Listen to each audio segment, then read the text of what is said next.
ধনী ভোটে গৃহীত হলো আগরতলা পৌর নিগমের 2024-25 অর্থ বছরের জন্য প্রস্তাবিত ঘাটতি বাজেট। নিগমের বাজেট অধিবেশনের দ্বিতীয় তথা শেষ দিন গৃহীত হয় বাজেট। 76,75,000 টাকার ঘাটতির 415,96,90,000 টাকার বাজেটকে জনগণের বাজেট বলে আখ্যায়িত করলেন মেয়র দীপক মজুমদার। প্রত্যাশিতভাবে বিরোধীহীন আগরতলা পৌর নিগমের প্রস্তাবিত বাজেট অবশেষে গৃহীত। পূর্ব ঘোষণা অনুযায়ী সোমবার ছিল পৌর নিগমের বাজেট অধিবেশনের দ্বিতীয় তথা শেষ দিন। প্রথম দিন মেয়র 415,96,90,000 টাকার ঘাটতি বাজেট পেশ করেন। এর মধ্যে ব্যয় ধরা হয়েছে 416,73,65,000 টাকা। ফলে স্বাভাবিকভাবে প্রস্তাবিত এই বাজেটে ঘাটতি রয়েছে 76,75,000 টাকা। অধিবেশনের শেষ দিন প্রস্তাবিত বাজেটের উপর দীর্ঘ আলোচনা শেষে ধ্বনি ভোটে গৃহীত হয় বাজেট।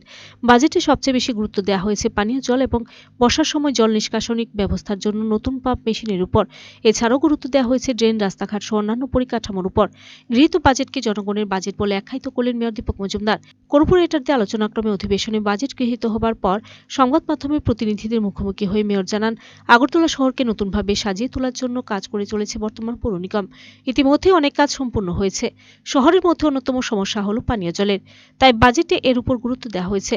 বর্ষার সময় জল নিষ্কাশন ব্যবস্থা আরও উন্নত করার জন্য নতুন করে 3টি পাম্প মেশিন বসানোর অর্থ বরাদ্দ করা হয়েছে বাজেটে। দেশের অন্যান্য শহরগুলিতে রয়েছে কফি হাউস।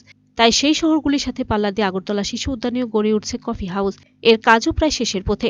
তবে বাজেটের ঘাটতি বিভিন্নভাবে আদায় করা হবে। সেটা মানুষের উপর অতিরিক্ত বোঝা চাপিয়ে নয়, বকেয়া কর আদায়ের মধ্য দিয়ে ঘাটতি পূরণ করা হবে বলে জানায় মেয়র। আমি বলবো সর্বাত্মকভাবে জনগণের জনমুখী বাজেট, এবং এটাতে আগরতলা শহরের মেইন যে দুটি সমস্যা, এটা হচ্ছে পানীয় জলের সমস্যা। এটা কিছু কিছু ওয়ার্ডে এখনও আছে।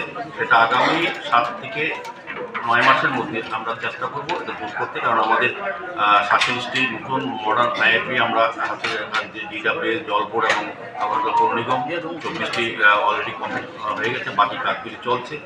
আর একটা যে সমস্যা হচ্ছে বৃষ্টির জল যেটা জমতো আগরতলা শহরে আপনারা দেখবেন অল্প বৃষ্টিতে আগে শিবনগর, ধলেশ্বর, জয়নগর, রামনগর, নিম্নাঞ্চলে 2-3 দিন মানুষের বাড়ি জল থাকতো, রাস্তা জল জমে থাকতো। এখন কিন্তু আগরতলা শহরে বেশি বৃষ্টি হলো 1 ঘন্টা থেকে 6 ঘন্টা বেশি আগরতলা কিছু কিছু জায়গায় জল জমে, কিন্তু ধলেশ্বর বা বনমালীপুর কোনো এলাকায় এখন কিন্তু আর জল থাকে না কোনো বাড়িতে। তারপরও যে জলটা জমে থাকে তার জন্য নিষ্কাশনের জন্য আমরা 3টি নতুন আধুনিক পাম্প বসানোর আজকে বাজেটে আমরা রেখেছি। একটা হচ্ছে সৎসঙ্গ আশ্রম আগরতলা কৃষ্ণনগর, একটা হচ্ছে শকুন্তলা রোড, একটা রামনগর 4 নম্বর টেস্ট পাম্প। তো আমরা যদি 3টা পাম্প আমরা এর মধ্যেই সহসে এটা চালু করার চেষ্টা করবো। বাজেটে ধরা হচ্ছে দেখবেন আগরতলা শহরে জল জমে না। এবং একটা আগরতলা শহরবাসী দ্বিতীয় একটা শহর জনগণের চাহিদা ছিল একটা ভালো কফি হাউস, যেটা বিভিন্ন সিটিতে থাকে আমাদের Agartala. Video report search India channel.